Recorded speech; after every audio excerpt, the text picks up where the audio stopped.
for me, I think that it hurts me to say this, but I think that the 49ers win this one. I'll say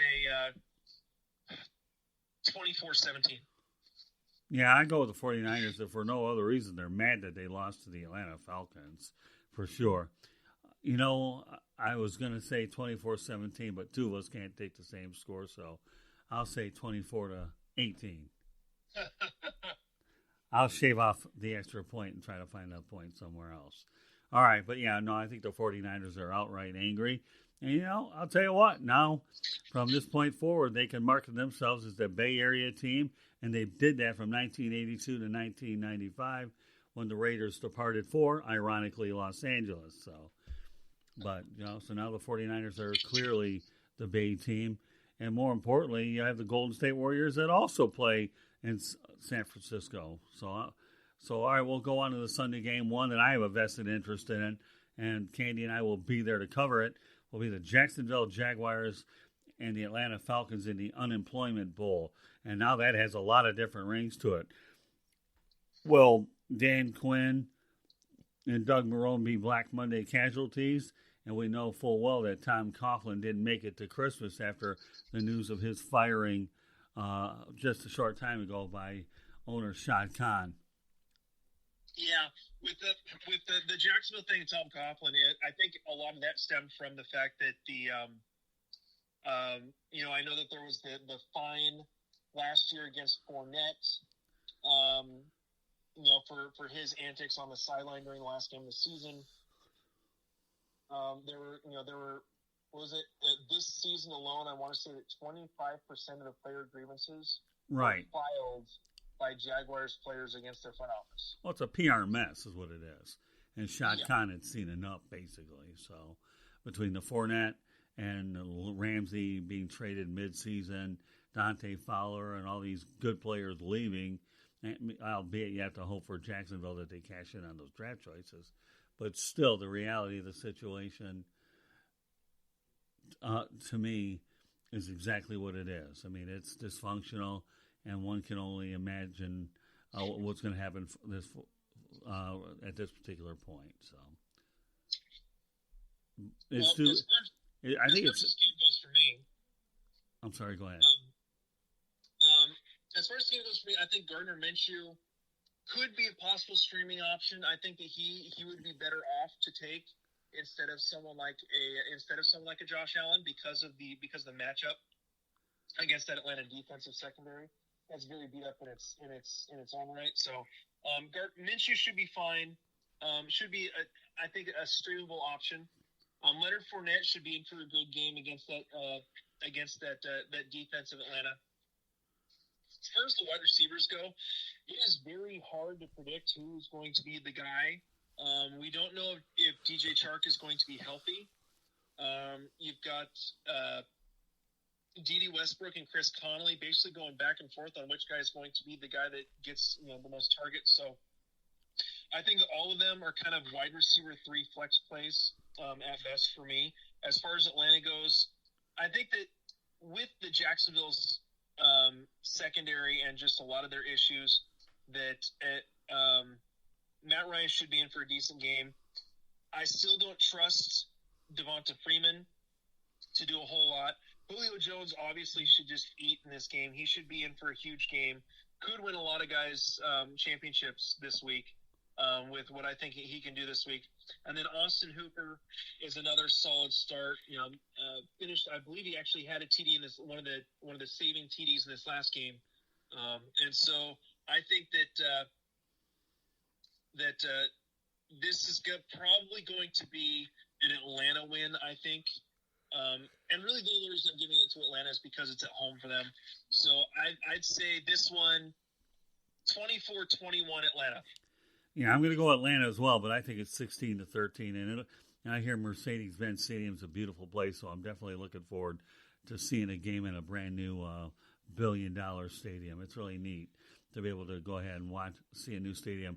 I did see a game once upon a time when the New York Jets took on the Falcons over at the Georgia Dome. So, but I hear this stadium is an absolute masterpiece. So, but I'm going to give the Falcons the win as well, 16-13 in the Unemployment Bowl. Wondering whether Doug Marrone or Dan Quinn or either or survives or none of them survives. Okay.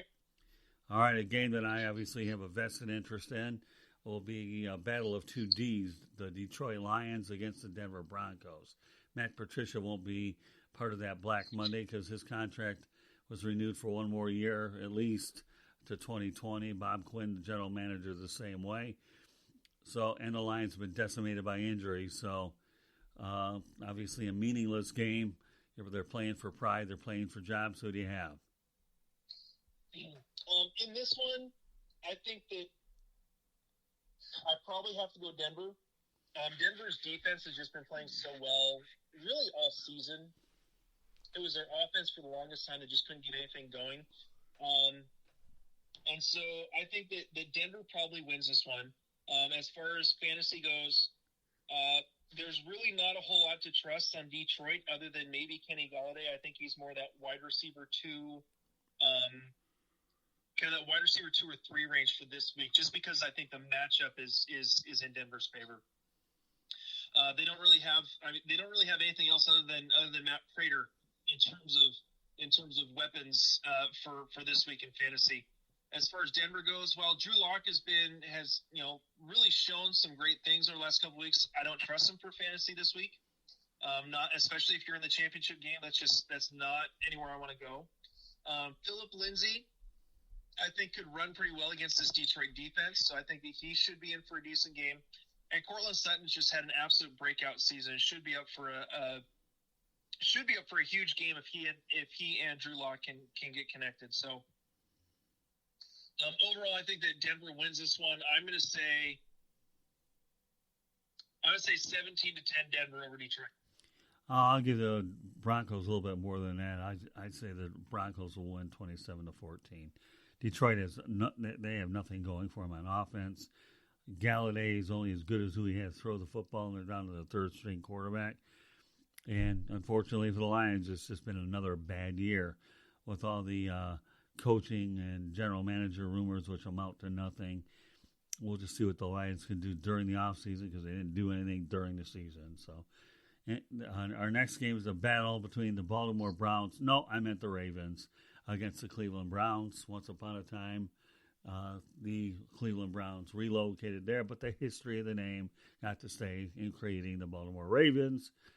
To me, this is, in my opinion, going to be a tough afternoon for the Browns. This should be an ugly day for the Browns, to be completely honest. Lamar Jackson has really, since they lost to the Browns in, what was it, like week 4 or 5, they've won 10 in a row. I think it's the last week 4, and they've won 10 in a row since then. So the Baltimore Ravens are looking pretty unstoppable. You're not going to sit Lamar Jackson. Lamar Jackson is one of the jokes that's going around fantasy circles right now is for those people who are saying, "Hey, I'm in the fantasy championship." Everyone's asking, "Okay, so did you draft Lamar Jackson or did you draft Christian McCaffrey?" Both. And I'm one of those guys that I'm in 2 championship games without either of them. But if you have Lamar Jackson, obviously you're not going to sit him. I think this matchup plays so well for Cleveland. So well for Jackson against the Cleveland defense. They got absolutely steamrolled by Kyler Murray last week. Actually, it wasn't so much by Kyler Murray; it was more by Kenny Drake. But that being said, Kyler Murray was still able to move the ball through the air. Mark Ingram should be in for a good game. And with the passing options, obviously it's between Marquise Brown and the tight end Mark Andrews on who's going to get the most work. Andrews is the safer play. He's going to be a top 5. He should be a top 5 tight end this week. And Marquise Brown is more of a like a wide receiver 3. Hope that he can get in the end zone. As far as Cleveland goes, the only options I kind of like are Nick Chubb, just because he is that good. He is going to get his yards. He's a power runner, runs through contact. So Nick Chubb should still be an okay option for this week. Kareem Hunt is a possible flex option because of his use in the passing game. And Jarvis Landry is kind of in that wide receiver 3 range. I don't trust Odell, to be completely honest. I just don't trust him. And there's really nothing to speak of as far as the Cleveland tight end. So I'm going to say that Baltimore wins this one. I think that Cleveland may keep it close for like the first half, maybe. Just because it's in Cleveland and it's a divisional game. That being said, I think that the Baltimore Ravens in the end will steamroll, and we'll say Baltimore wins this one 38-21. Yeah, I like your score 38, but I don't give the Browns even 21. I'll say 38-17. It'll be ugly for Cleveland. So, all right, the Carolina Panthers and the Indianapolis Colts. All right.